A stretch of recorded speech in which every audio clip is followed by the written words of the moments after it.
and Chel Jokno regarding the legislated ICI. Ito po yung ICAIC, Yeah. tama po. Okay. And then?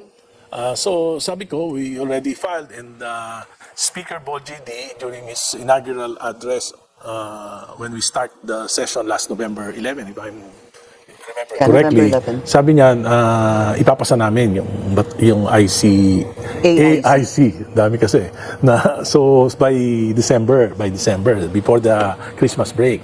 So we're so excited. So together with the Committee on Reorganization, we conducted series of marathon hearings, and we were able to elicit the opinion of stakeholders, including the ICI itself. So naipasa namin yan more than 2 weeks ago. Okay. Then suddenly, sabi sa akin ni Chairman Plato, dinala na sa Committee on Appropriations.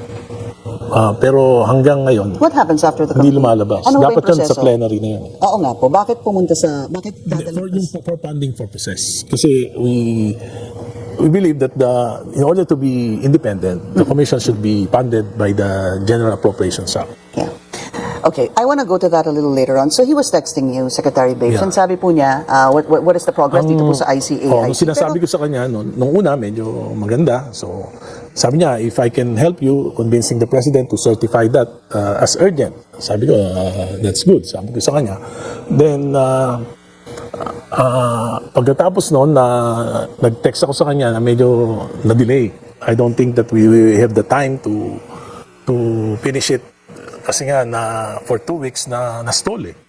Na-stall. So, nagtataka ako. Sabi ko sa kanya, parang express ko sa kanya yung frustration. Sabi ko, baka yung present system ng ICI, baka maging washing machine na kayo niyan. Baka ang image nyo, washing machine, may pinagtatakpan kayo. Sabi niya sa akin, kaya nga, sabi, I share your sentiment. Sabi niya gano'n, why would I risk my life and my family solving the problems of Malacanang, finding who stole from government? Baka parang sabi niya, I would rather go back to my normal life, maintain my privacy. So ano yun, Congressman? Na-disappoint siya? Na-disappoint siya. Tapos, huling text niya sa akin siguro mga 2 days ago. Kasi sabi ko, baka yan yung image niya, washing machine. Sabi niya, not only washing machine, but the punching bag of the Office of the President without proper support. So, I'm supposed to deliver yesterday a question of personal privilege to clarify bakit nadi-delay. Kasi nga ayoko sanang mawala si Secretary Singson. Pero before I can deliver the speech, nag-resign na siya. So, Is there any way to change that in his mind? Or wala na po yun? Sigurado na po? I don't want to bother him with his privacy now, with his private life Yeah, now. because apart from that, sabi tingin niyo ko- nga, pero tingin yung ko- washing machine sa inyo nang galing. Oo. Para kayo naging Yung washing machine, yung Tapos, punching bag sa kanya. sa kanya po, I do not want to be the punching bag. Sabi don't want ko to- kasi, the ICI will look like a washing machine of Malacanang. So, sabi niya, not only washing machine, but a punching bag Yeah. of the OP. Without proper support. Kasi yun ang inaangal niyan. Talagang, alam mo, yung ICI law, kung magpapasa yun, it will provide powers of coercive powers to the Kasi commission. wala silang powers to subpoena. Ngayon, wala yun. Parang iniimbita lang nila eh. So, kung Yeah. wala silang staff, ang maasa sila sa DOJ. So, kung hindi gumalaw yung DOJ, wala silang magagawa. Third, wala silang pondo. Sabi nga, nanghihiram lang ng computer. Pangapat, wala silang immunity. They are prosecuting powerful people. Kung magkamali sila, kung magkaroon sila ng lapses, so baka bandang uli, sila pa yung mademanda. So, dapat talaga may immunity. I don't think that ICI now is truly independent. I would like to correct myself na it's not yet dead, but it's in the ICU. ICI is in the ICU. Kung makakapag-isip sa ang ating Pangulo, isa-certify niya ito, then we can pass the law, then kasi dun sa law, dinagdagan namin from 3 to 5 members, subsume yung 3 members, tapos yung one from the academe and one from the NGO. NGO, Ba? baka sakali, and with all, But okay, but I still want to talk about Secretary Babes. Was he disappointed? yes. Okay, he was disappointed. Was he feeling that there was partiality in the investigation of the Hindi ko ICI? alam. Yun lang, yun exactly yung sinabi ko, yun lang yun. siya talaga. Disappointed. Hindi dahil napupunta o nalilihis ang investigasyon where it's supposed to go. Yeah. Nothing of that sort. Oh, nothing of that sort. Tapos Pero ang- affected pa yung health niya. And the Wala family naman siya masabi. security. Alam mo, kilala ko si Secretary Babes. Nung siya in-appoint ni President Pinoy sa Department of Public Works and Highways, talagang head-on siya. Hindi naman siya sumuko. Ang dami ring mga pressures doon. Pero yung But that was also over 10 years ago or 8 years ago. pero kilala ko siya, yung patriotism niya, kilala ko yung sense of responsibility niya. Kung tinanggap niya yan, alam niya, He'll kaya see niya through yan. it. Kaya But you know what he said, Congressman? Sabi niya, panay daw ang punta niya sa ospital at nabibigyan na daw siya, pinapainom na daw ata siya ng maintenance.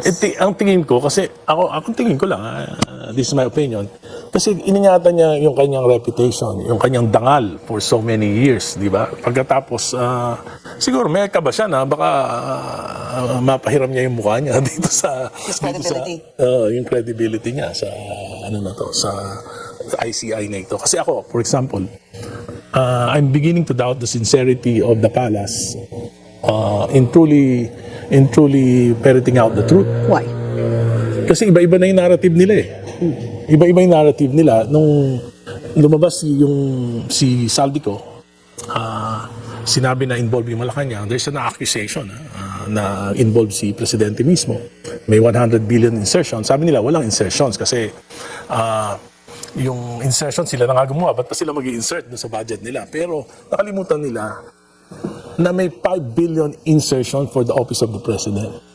Why would the BICAM insert 5 billion to the Office of the President sa opisina mismo ni Presidente na hindi niya alam? Yun, very malaking question mark sa Can akin. you further discuss that? This is new to me, sir. So may 5 Doon sa billion. 100 billion. As dun sa 100, part of that is 5 5 billion for the Office of the President. I see.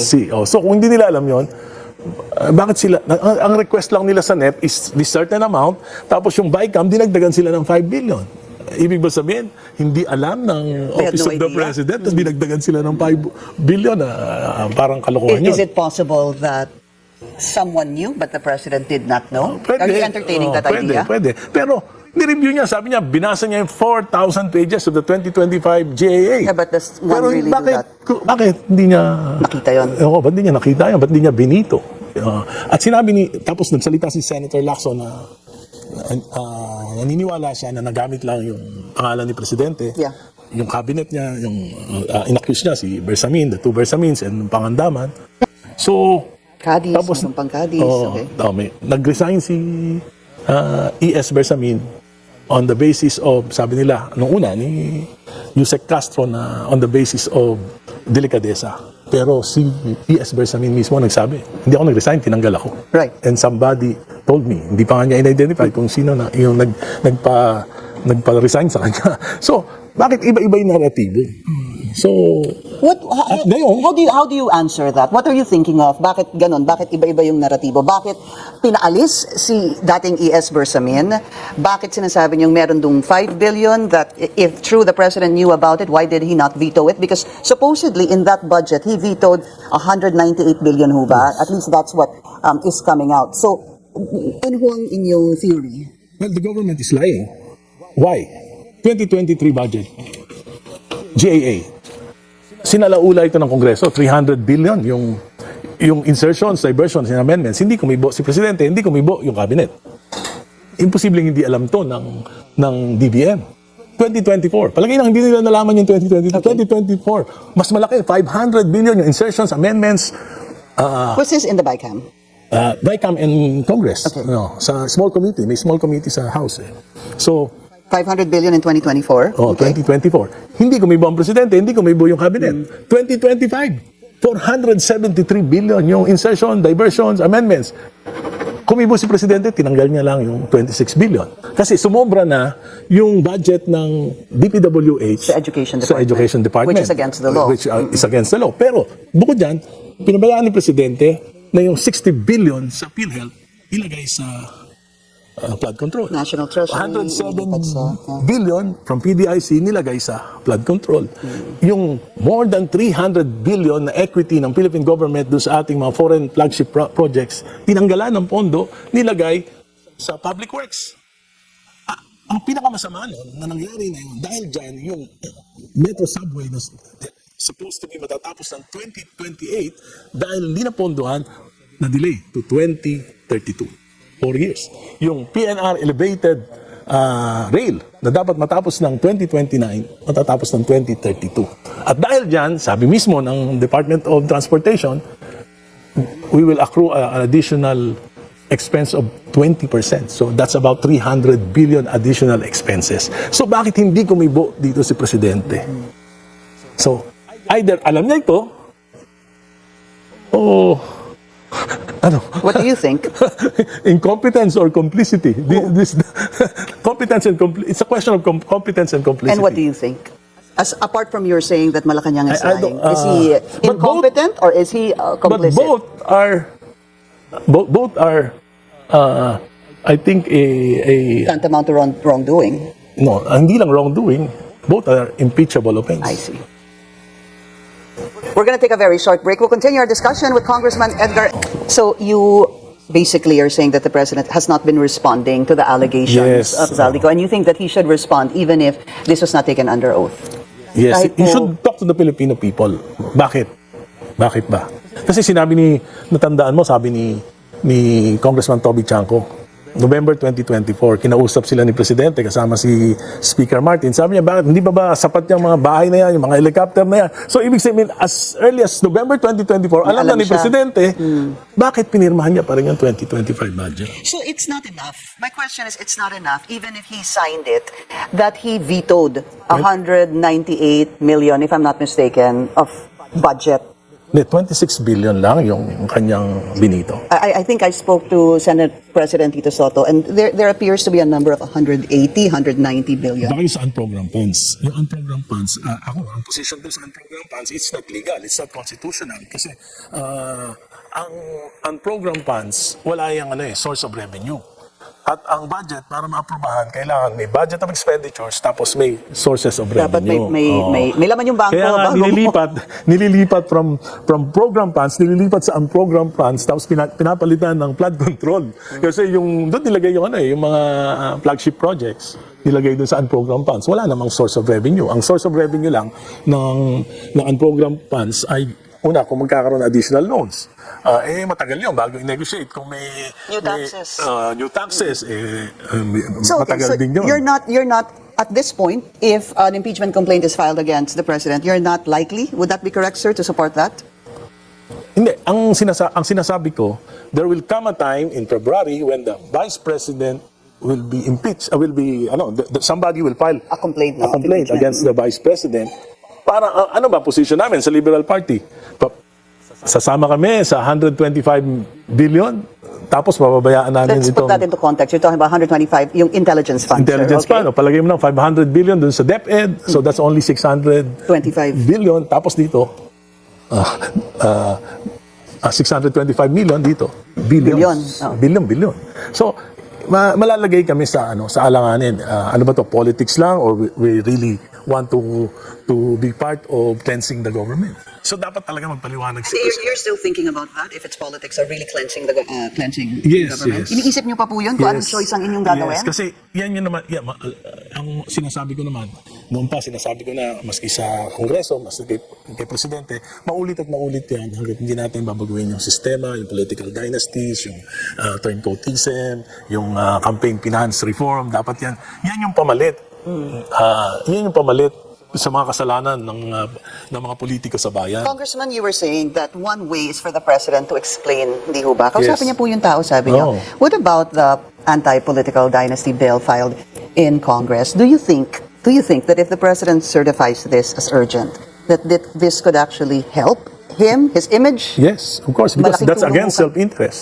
At tingin ko, lalo-lalo na yung mga kabataan, they are against political dynasties. Ako, ang bala ko, kung hindi ma-actionan yung aking, for 5 congresses, I've been filing that eh. So, I've been fighting political dynasties for almost 4 decades. So, ang gagawin ko, I will file a petition before the Supreme Court na for mandamus. Sir, question, hindi ba meron na pong nag-file before? So, hindi ba sa Korte Suprema? I am not sure. Yeah. Pero yun, ngayon, ang gusto ko mangyari, the Supreme Court should give a certain period of time for Congress to enact the anti-political dynasty law.